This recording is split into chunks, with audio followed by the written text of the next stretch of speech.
এজন ব্যক্তি বা এটা অনুষ্ঠানক মহান বুলি তেতিয়াহে ক'ব পাৰি যেতিয়া তেওঁলোকক সমালোচনা কৰিবলৈ মানুহ থাকে। এক সুস্থ বৌদ্ধিক সমালোচনাই তথা ধৰ্মালোচনাই ব্যক্তিগত আৰু সামাজিক দৰ্শনক আৰু দৃঢ় কৰে। এটা ধাৰ্মিক অনুষ্ঠান সঞ্চালন কৰিবলৈ যাওঁতে আমি ঈশ্বৰমুখী আৰু সমাজমুখী এই দুয়োটা দিশেই চালি জাৰি চাব লাগিব। ইয়াৰ উপৰিও সময় আৰু পৰিস্থিতি সাপেক্ষে নীতি নিয়মসমূহৰ সংশোধন কৰাটো অতিকৈ প্ৰয়োজনীয়। এখন আধুনিক সমাজত তেতিয়াহে ধৰ্মৰ উত্তৰণ হ'ব। এই ধৰ্মযাত্ৰাৰ আৰম্ভণি হৈছিল 1403 চনৰ পৰা, যেতিয়া শংকৰদেৱে পোনপ্ৰথমবাৰৰ বাবে তীৰ্থযাত্ৰা কৰিছিল। এই তীৰ্থ ভ্ৰমণৰ সময়তে শংকৰদেৱে ভাৰতবৰ্ষত চলি থকা ভক্তি আন্দোলনৰ সৈতে পৰিচিত হৈছিল। এই ভ্ৰমণৰ সময়ছোৱাত তেওঁ বিভিন্ন সাধুসন্তসকলৰ সান্নিধ্য লাভ কৰিছিল। এই সময়ছোৱাত শংকৰে বিভিন্ন লোকৰ সৈতে ধৰ্মালোচনা কৰিছিল। নাট ভাওনাৰ আদব কায়দা, গীত মাত পৰিৱেশনৰ কথাসমূহ নিজ আয়ত্তলৈ আনিছিল। দয়া হৈছে শ্ৰেষ্ঠ ধৰ্ম। যিকোনো নীতি নিয়মৰ উৎপত্তিৰ তথা সমাপ্তিৰ মূল আধাৰ হৈছে দয়াভাৱ। আমি ইয়াক মানৱতা বুলিও ক'ব পাৰোঁ। শংকৰদেৱে সৃষ্টি কৰা নৱবৈষ্ণৱ ধৰ্ম আৰু শ্ৰীমন্ত শংকৰদেৱ সংঘৰ উৎপত্তিৰ মূল কাৰণো ইয়েই। যেতিয়া সমাজত দয়াৰ অভাৱ হ'ব, যেতিয়া ধৰ্মৰ নামত সমাজৰ সাধাৰণ জনতাক শোষণ আৰু দমন কৰা হ'ব, তেতিয়া জন্ম হ'ব এক নতুন ভক্তি আন্দোলনৰ, সৃষ্টি হ'ব এক নতুন ধৰ্মীয় অনুষ্ঠানৰ। শ্ৰীমন্ত শংকৰদেৱে সৃষ্টি কৰা নৱবৈষ্ণৱ আন্দোলন আৰু সনাতৰাম বৰা বাপে সৃষ্টি কৰা শংকৰ সংঘৰ অনুষ্ঠানৰ উত্থানৰ মূল কাৰণ হ'ল সমাজত দয়া বা মানৱতাৰ অভাৱ। শংকৰদেৱে সমাজত চলি থকা কুসংস্কাৰ, ধৰ্মীয় শোষণ, বলি বিধান, জাতিভেদ প্ৰথা আদি ৰোধ কৰিবলৈ ব্ৰাহ্মণ্যবাদৰ বিপৰীতে বৈষ্ণৱবাদৰ বীজ ৰোপণ কৰিছিল। তেওঁ সমাজ উদ্ধাৰৰ ক্ষেত্ৰত অগ্ৰণী ভূমিকা লৈছিল। সেইদৰে সনাতৰাম বৰাই ব্ৰাহ্মণ্যবাদৰ বিৰোধিতা কৰিবলৈ শংকৰ সংঘৰ আধাৰশিলা স্থাপন কৰিছিল। আগৰে পৰাই পণ্ডিত সনাতৰাম বৰা বৈষ্ণৱ ধৰ্মৰ প্ৰতি আকৃষ্ট আছিল। সেইমতে সনাতৰাম বৰা বাপ আৰু মণিপদ বৰা বাপৰ প্ৰচেষ্টাত 1918 চনত ধৰ্মালোচনাৰ কাৰণে জ্ঞানমালিনী সভাৰ জন্ম হৈছিল। এই সভাত মণিপদ বৰা বাপে সভাপতি আৰু সনাতৰাম বৰা বাপে সম্পাদকৰ পদ গ্ৰহণ কৰিছিল। এই সভাই বিস্তৃত হৈ 1930 চনত শংকৰ সংঘৰ ৰূপ পাইছিল। কিন্তু সংঘই নিজ দিশ তেতিয়াহে পাইছিল যেতিয়া 1933 চনত সনাতৰাম বৰাৰ পত্নীয়ে শেষ নিশ্বাস ত্যাগ কৰে। সৰু সৰু ল'ৰা-ছোৱালীকেইটাক লৈ অকালতে পত্নীক হেৰুৱাই সনাতৰাম বৰা দিশহাৰা হৈ পৰিছিল। পত্নীৰ শ্ৰাদ্ধ কৰিবৰ সময়ত ব্ৰাহ্মণে সনাতৰামক একমাত্ৰ ক্ষীৰতী গাইজনী দান দক্ষিণা হিচাপে মাগিলে। 1.5 বছৰ বয়সৰ সৰু পুত্ৰৰ মুখৰ পৰা গাখীৰখন আঁতৰাই আনিবলৈ সনাতৰাম মান্তি নহ'ল। তেওঁ গাইজনীৰ বিপৰীতে বামুণক গাইজনীৰ মূল্য দিবলৈও সাজু আছিল। কিন্তু বামুণ নাচুৰ বান্দা, তেওঁক গাইজনী লাগেই। সনাতৰামে ক্ষীৰতী গাইজনী দিবলৈ মান্তি নহ'ল। ব্ৰাহ্মণে শ্ৰাদ্ধ নকৰাকৈ প্ৰস্থান কৰিলে। তেতিয়া সনাতৰাম বৰাই দুখ আৰু অভিমানত মানসিকভাৱে ভাঙি পৰিছিল। তেওঁ তাৎক্ষণিকভাৱে সিদ্ধান্ত গ্ৰহণ কৰে যে নাম কীৰ্তনৰ দ্বাৰাই তেওঁ পত্নীৰ শ্ৰাদ্ধক্ৰিয়া সম্পন্ন কৰিব। তেওঁৰ এই সিদ্ধান্তক কোনো সহযোগিতা নিদিলে। সকলোৱে শ্ৰাদ্ধস্থলী ত্যাগ কৰিলে। তেতিয়া ৰমাকান্ত মুক্তিয়াৰ আৰু দেওৰাম কোচ আদি মহান ব্যক্তিয়ে সনাতৰামৰ সিদ্ধান্তক সঁহাৰি জনালে আৰু নাম কীৰ্তনৰ দ্বাৰাই শ্ৰাদ্ধক্ৰিয়া সম্পন্ন কৰিলে। এই ঘটনাই ব্ৰাহ্মণ্যবাদৰ বিৰুদ্ধে এক বিপ্লৱৰ সূচনা কৰিছিল। এই ঘটনাই সংঘৰ মূল আধাৰশিলা স্থাপন কৰিছিল। ব্ৰাহ্মণ্যবাদ হ'ল মুক্তৱস্থা, সমতা আৰু ভাতৃত্ববোধৰ বিপৰীতে এক ধাৰা। শংকৰদেৱেও ব্ৰাহ্মণ্যবাদক বিৰোধিতা কৰিছিল। সংঘৰ উৎপত্তি ব্ৰাহ্মণসকলৰ স্বেচ্ছাচাৰিতা নিবাৰণৰ অৰ্থহে হৈছিল, বৈদিক শাস্ত্ৰসমূহৰ বিৰোধ কৰিবলৈ নহয়। কিন্তু আজি ভুলবশত সংঘই ব্ৰাহ্মণ্যবাদকে পালন কৰি আহিছে। ফলত সমাজ বিভাজিত হৈছে। শংকৰদেৱে এক অৰাজক পৰিস্থিতিত ব্ৰাহ্মণ্যবাদৰ বিৰুদ্ধে এক সংগ্ৰামৰ সৃষ্টি কৰিছিল, যাৰ বাবে তেওঁ বিভিন্ন হাৰাশাস্তি ভোগ কৰিবলগীয়া হৈছিল। যাৰ বাবে বামুণসকলৰ প্ৰবঞ্চনাত পৰি আহোম ৰজাই শংকৰক কৰায়ত্ব কৰাৰ আদেশ দিছিল। শংকৰদেৱে পলায়ন কৰি হাৰিছিল, কিন্তু শংকৰদেৱৰ জোঁৱায়েক হৰিদেৱ আৰু শিষ্য মাধৱদেৱক ৰজাই কৰায়ত্ব কৰিবলৈ সক্ষম হৈছিল। আহোম ৰজাই শংকৰদেৱৰ জোঁৱায়েক হৰিক শিৰচ্ছেদ কৰিছিল আৰু মাধৱদেৱক এবছৰৰ কাৰাবাস বিহিছিল। ইয়াৰ পাছত কোচ ৰজা নৰনাৰায়ণ আৰু তেওঁৰ ভাতৃ চিলাৰায়ে শংকৰদেৱৰ ৰক্ষণাবেক্ষণ কৰিছিল। যুদ্ধ বিগ্ৰহ, হাই কাজিয়া, সিংহাসনৰ খাই কামোৰাৰ মাজত শংকৰদেৱে অশেষ হাৰাশাস্তি ভোগ কৰিও সকলো জাতিক একতাৰ দোলেৰে বান্ধিছিল। তেওঁৰ মূল মন্ত্ৰ আছিল, সবাকো ব্যাপী আছে পুৰুষ প্ৰধান, জানি হৰি বুদ্ধি কৰে সবাকো সন্মান, কাৰো লগে অতিশয় নকৰি বিবাদ, একোৱে পাৰ্নিকে মানে নিদিব বিষাদ, দেহৰ নিমিত্তে এৰিব বৈৰ বুদ্ধি, তেৱেহে কৃষ্ণক পাই চিত্তক হুৱে শুদ্ধি। বৈষ্ণৱ ধৰ্ম হ'ল মানৱতাবাদী, ইয়াত স্বেচ্ছাচাৰিতাৰ কোনো স্থান নাই। এই মানৱতাৰ ৰক্ষণ কৰিবলৈ শংকৰে শৰণৰ মাধ্যমেৰে সকলো জাতিক এক কৰি সমাজলৈ শান্তি আনিছিল। কিন্তু আজি প্ৰায় 500 বছৰৰ পিছত সমাজত আকৌ একাংশ লোক মদগৰ্বী হৈ পৰিছে। ইয়াৰ ফলত সাধাৰণ লোকসকল বিভিন্ন ধৰণৰ শোষণৰ চিকাৰ হৈছে। মানুহ হৈছে স্বতন্ত্ৰ জীৱ।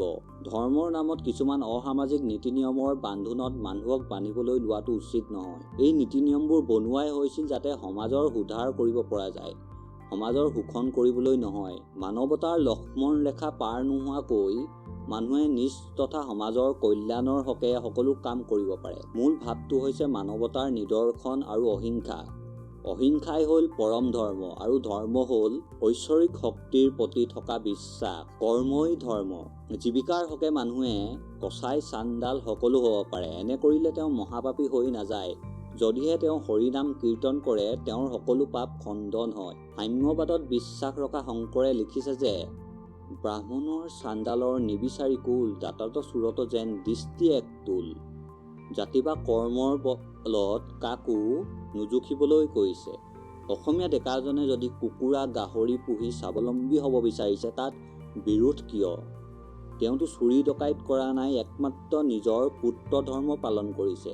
সকলো জীৱই সমান। সেই একেজন ব্যক্তিয়ে যদি ছাগলী, মাছ, হাঁহ, পাৰ পুহিব পাৰে তেন্তে তেওঁ কুকুৰা গাহৰি কিয় পুহিব নোৱাৰে? এই ক্ষেত্ৰত সংঘই দিয়া যুক্তিক স্বীকাৰ কৰিব নোৱাৰি। এইবোৰ নকৰিবলৈ কোৱাৰ মূল কাৰণ হৈছে হিংসা আৰু জীৱ হত্যা ৰোধ কৰা। জীৱিকা পালন কৰিবলৈ যাওঁতেই যদি কোনো লোক সংঘৰ এঘৰীয়াকৰণ নীতিৰ চিকাৰ হ'বলগীয়া হয় তেন্তে ইয়াক দমন নীতি বুলি ক'ব লাগিব। আহাৰৰ সাত্ত্বিকতা হ'ল ভক্তি আন্দোলনৰ আন এক অৱদান। বৈষ্ণৱ ধৰ্মত ৰাগিয়াল দ্ৰব্যৰ কোনো স্থান নাই। এইবোৰ বস্তুৱে শৰীৰত উত্তেজনাৰ সৃষ্টি কৰে। সেইকাৰণে বৈষ্ণৱসকলে এই দ্ৰব্যসমূহ ত্যাগ কৰিছিল। সংঘৰ লোকসকলে যদি এই সাত্ত্বিকতাক পালন কৰে তেন্তে তেওঁলোক সৰু সৰু কথাত ইমান উত্তেজিত কিয় হৈ পৰে? মানে ইয়াৰ অৰ্থ হ'ল মাত্ৰ ক'বলৈহে আনক দেখাই মাছ, মাংস, মদ আদি বৰ্জন কৰা হৈছে। ভিতৰি ভিতৰি সংঘৰ লোকসকলেও ইয়াক ভক্ষণ কৰি আহিছে। যিসকলে এই ৰাগিয়াল বস্তুবোৰক ত্যাগ কৰিছে তেওঁলোকৰ ব্যৱহাৰ সদায় শান্ত, ধীৰ স্থিৰ হয়। এইটো আত্মসমালোচনা আপোনালোকে নিজেই কৰক। সাত্ত্বিক আহাৰ এইকাৰণেই গ্ৰহণ কৰা উচিত, ই হিংসাক ৰোধ কৰে যাতে মানুহে খঙৰ বশৱৰ্তী হৈ হিংসা নকৰে। যি মানুহ ধীৰ স্থিৰ হয় তেওঁহে দয়াৱান হয়। মাছ, মাংস আদিক বৰ্জিত বুলি কৈ এইবোৰ ডকচি থকা সংঘই জৈন ধৰ্মৰ লোকসকলৰ পৰা আদৰ্শ লোৱা উচিত। যদি প্ৰতিবন্ধ লগাবই হয় তেন্তে সম্পূৰ্ণভাৱে লগাওক। এনেই বাহিৰে নিৰামিষ ভিতৰি আমিষ চলাই থাকিলে নহ'ব। ধৰ্মৰ আধাৰ হৈছে বেদ। সেয়েহে সংঘই যদি বেদক অমান্য কৰে তেন্তে তাতকৈ অধৰ্ম আৰু একো নাই। বৈদিক আচাৰ পালন কৰা লোকসকলক এঘৰীয়া কৰি সংঘই কি বুজাব বিচাৰিছে? কোনোবাই শ্ৰাদ্ধত তামোল এখন খালেই তেওঁক এঘৰীয়া কৰিব নেকি? শংকৰে কৈছে যে ধৰ্মক নিহিংসিবা কদাচিত, কৰিবা ভূতকো দয়া সকৰুণ চিত। সংঘই পৰৰ ধৰ্মটো বাদেই নিজ হিন্দু ধৰ্মৰো নিন্দা কৰে। নিজস্বতা ত্যাগ কৰি শংকৰদেৱে অকল নামকে গ্ৰহণ কৰিবলৈ কেতিয়াও কোৱা নাছিল। তেওঁৰ ওচৰত শৰণ লোৱা ব্ৰাহ্মণসকলক তেওঁ ব্ৰাহ্মণসকলৰ দৈনিক কৰ্ম আৰু বেদৰ সিদ্ধান্তসমূহ ত্যাগ কৰিবলৈ কেতিয়াও কোৱা নাছিল। উপৰিও তেওঁ কাৰো ওপৰত বল প্ৰয়োগ কৰা নাছিল। তেওঁৰ ভায়েক বনগয়াগিৰিয়ে শক্তি পূজা কৰিছিল, আনকি তেওঁৰ স্বয়ং পত্নীয়ে গণেশৰ পূজা কৰিছিল। তেওঁ কি তেওঁলোকক ত্যাগ কৰিছিল নেকি? এনেদৰে সমাজত যদি ভাতৃত্ববোধ থাকে তেন্তে এঘৰীয়াকৰণৰ নিচিনা নিয়মৰ সৃষ্টি কেতিয়াও নহয়। বিভিন্ন জাতি একতাৰ দোলেৰে বান্ধি বৃহত্তৰ অসমীয়া জাতি গঢ়োতা শ্ৰীমন্ত শংকৰদেৱৰ আদৰ্শক আমি গ্ৰহণ কৰা উচিত। শংকৰদেৱে বিভিন্ন জাতিৰ মাজত ভাতৃত্ববোধৰ বীজ ৰোপণ কৰিছিল। শংকৰদেৱৰ সমাজ সংস্কাৰ আন্দোলনৰ উল্লেখযোগ্য দিশ হ'ল যে জাতিভেদ প্ৰথাৰ দূৰীকৰণ। তেওঁ সাম্যবাদত বিশ্বাস ৰাখিছিল। শংকৰে কোনো জাতিক নিজৰ নীতি নিয়ম ত্যাগ কৰিবলৈ কোৱা নাছিল। তেন্তে সংঘই আহোমসকলৰ চকলং বিয়া আদিত প্ৰতিবন্ধক কিয় লগাইছে? অসমৰ সামাজিক জীৱনলৈ আহোমসকলৰ অৱদানক কোনেও নুই কৰিব নোৱাৰে। আহোমসকল নথকা হ'লে মোগল শাসকসকলে অসমত শাসন কৰিলে হয়। তেতিয়া শংকৰদেৱ তথা হিন্দু ধৰ্মৰ সম্পূৰ্ণ বিনাশ হৈ গ'ল হয়। অসমৰ ৰজাসকলৰ পৰাই শংকৰদেৱে পলাই ফুৰিব লগা হৈছিল সেই সময়ৰ অৰাজক স্থিতিত। তেন্তে ভাবক, কোৰ মুছলমান শাসকসকল অহাহেঁতেন কি হ'ল হয়? মুছলমান শাসকসকলৰ দমন নীতিয়ে অসম শেষ কৰি দিলে হয়। সংঘই কিয় শংকৰদেৱক ৰক্ষণাবেক্ষণ দিয়া কোচ ৰজা নৰনাৰায়ণৰ মহত্বক মানিব নোখোজে? শাক্ত ধৰ্মৰ হৈও তেওঁ শংকৰৰ প্ৰতিভাক সন্মান কৰিছিল। আনৰ ধৰ্ম তথা বিশ্বাসক শংকৰ সংঘই সন্মান জনোৱা উচিত। শংকৰদেৱৰ দীৰ্ঘায়ুৰ মূল কাৰণ আছিল সৰলভাৱে জীৱন যাত্ৰা কৰা আৰু ওখ চিন্তা কৰা। সংঘৰ মজিয়াত কিন্তু আজি ওখ চিন্তাৰ অভাৱ দেখা যায়। শংকৰদেৱে যোগ শাস্ত্ৰ চৰ্চা কৰি সেই বিদ্যাত পৰিণত হৈছিল। কিন্তু এতিয়া সংঘই যোগ তপ ব্ৰত একোকে নামানে। শংকৰদেৱে যোগাসনত বহিয়েই প্ৰাণ ত্যাগ কৰি পৰমাত্মাত বিলীন হৈ গৈছিল। নিশ্চয়কৈ কলিকালত নামেই শ্ৰেষ্ঠ। সেই বুলি ভক্তিৰ বাকী মাৰ্গবোৰৰ মহত্ব শেষ হৈ যোৱা নাই। ভগৱানক পোৱাৰ যদি সমল হিচাপে নামক উৰাজাহাজ বুলি কওঁ, তেন্তে ভক্তিৰ আন সমলবোৰক একাদিক্ৰমে ট্ৰেইন, বাছ, মটৰ চাইকেল বা গৰু গাড়ী বুলি ক'ব লাগিব। কিন্তু সকলোৰে গন্তব্যস্থান একেই, পৰমাত্মাৰ প্ৰাপ্তি। যোনে যি বাছি লয় সেইটো তেওঁৰ কথা। ইয়াক লৈ প্ৰতিবন্ধ লগালে ভক্তিক অপমান কৰা হয়। শংকৰে এক দেৱ, এক হেৱ, এক বিনে নাই কেব বুলি কৈছিল হয়। ইয়াৰ মানেনো কি? সকলো দেৱী দেৱতা একেই অনেক ৰূপ লৈছে। যেনেকৈ সকলো ৰং মিলি এক ৰং বগা ৰঙত বিলীন হৈ যায়, ঠিক তেনেদৰে সকলো দেৱী দেৱতা পৰমাত্মাৰূপী নাৰায়ণত বিলীন হৈ যায়। সৃষ্টিৰ সঞ্চালনৰ কাৰণে তেওঁৱেই ভিন্ন ৰূপ লৈছে। বিভিন্ন ৰং ৰূপৰ সকলো দেৱী দেৱতা হ'ল এক। এই একেই অনেক হৈছে, এই অনেকেই এক হৈ যায়। আমি লাগিলে যাৰেই স্তুতি কিয় নকৰোঁ, শেষত তেওঁৰেই ওচৰলৈ যায়। সকলো নামেই তেওঁৰ। অন্তৰৰ পৰা আমি যি নামেই নলওঁ, আমি তেওঁৰেই স্তুতি কৰা হয়। ইয়ে হ'ল নাম ধৰ্মৰ মহিমা। সংঘৰ কিছুমান নিয়মক কুসংস্কাৰ তথা হিন্দু ধৰ্মৰ অপমান বুলি ক'ব লাগিব। সংঘই বৈদিক আচাৰ মনা কোনো ব্যক্তিয়ে কোনো অনুষ্ঠানলৈ নিমন্ত্ৰণ কৰিলে সংঘৰ ভকতসকল নাযায়। গ'লেও তেওঁলোকক আছুতীয়া ব্যৱস্থা লাগে। তেওঁলোকে অনা সংঘক দেখিবই নোৱাৰে। শংকৰদেৱে সকলোকে শৰণ দিছিল। শংকৰদেৱে সংঘ বনাই থৈ যোৱা নাই। সংঘত যোগদান নকৰাৰ বাবেই যে আন লোকসকলক বৰ চকুৰে চাব, সেইটো কি কথা? অসমত প্ৰত্যেকজন লোকেই শংকৰদেৱক সন্মান কৰে। আমি সংঘত থাকিলেই শংকৰদেৱৰ প্ৰিয় হৈ নপৰোঁ নহয়। এই যে সংবিধানখন বনাইছে, কীৰ্তন দশম ৰত্নাৱলীৰ আধাৰতেই নহয় জানো? এই পুস্তকসমূহ গুৰুজনাই ক'ৰ পৰা অনুপ্ৰাণিত হৈ ৰচনা কৰিছিলে তাক আমি জানো। শংকৰদেৱৰ বেছি সংখ্যক সৃষ্টিৰাজিয়ে অনুবাদকমূলক তথা তেওঁ তীৰ্থ ভ্ৰমণৰ সময়ত বিভিন্ন ধাৰ্মিক নিয়ম সংস্কাৰসমূহ আয়ত্ত কৰিছিল। তেওঁ বহু পণ্ডিতৰ সৈতে ধৰ্মালোচনা কৰিছিল। হিন্দু ধৰ্মগ্ৰন্থসমূহত থকা তথ্যসমূহৰ সাৰমৰ্ম তেওঁ সহজ ভাষাৰে অসমৰ জনগণৰ কাৰণে প্ৰস্তুত কৰিছিল। জগদীশ মিশ্ৰই দিয়া সম্পূৰ্ণ ভাগৱতৰ আধাৰত তেওঁ কীৰ্তন পুথি আৰু ব্ৰহ্মানন্দ সন্ন্যাসীৰ পৰা ভক্তি ৰত্নাৱলীৰ গ্ৰন্থখন আনি ৰচনা কৰিছিল।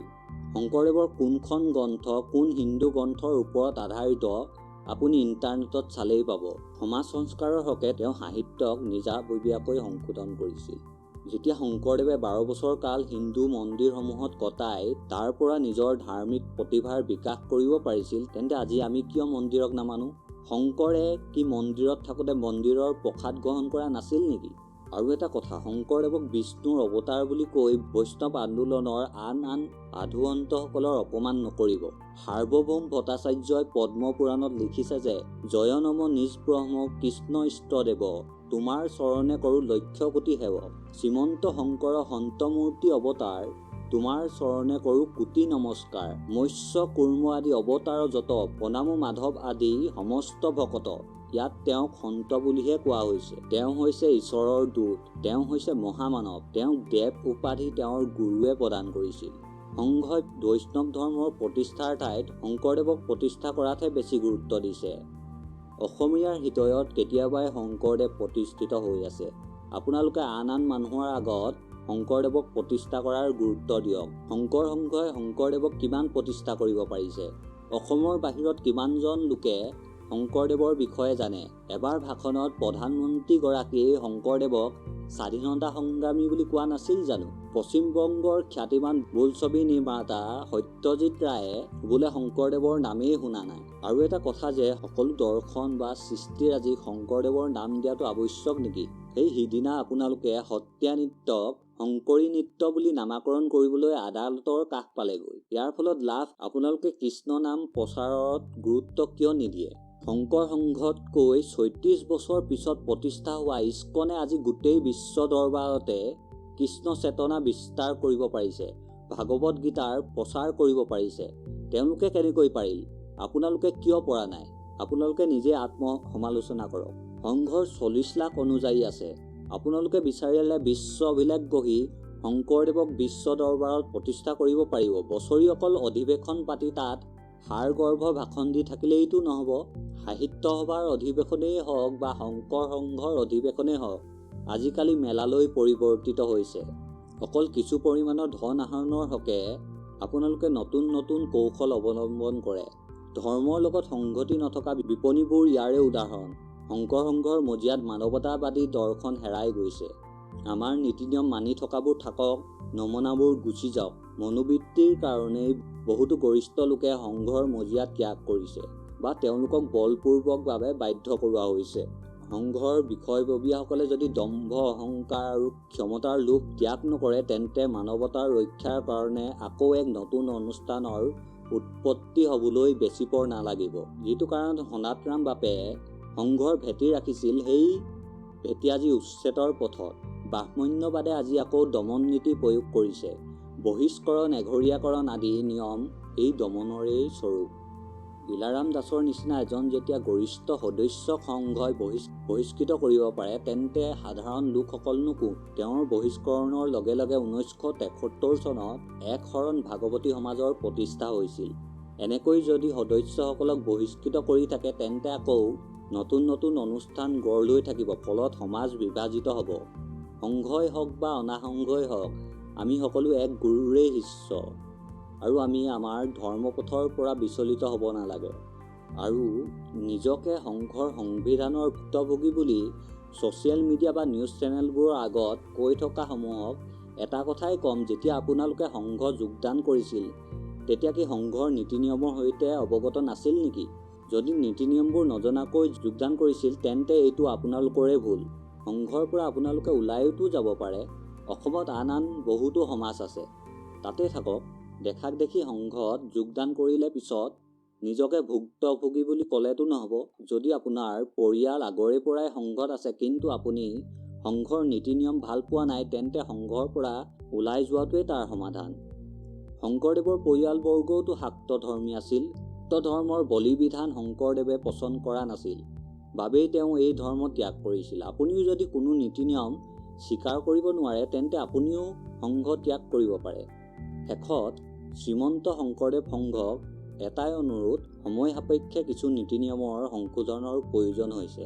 আপোনালোকে গুৰুজনাৰ সমভাগ দৰ্শনক প্ৰচাৰ কৰক আৰু সমাজত যাতে বিভেদৰ সৃষ্টি নহয়, জাত পাত আৰু ৰীতি নীতিক লৈ, তাকে অনুৰোধ কৰিছোঁ।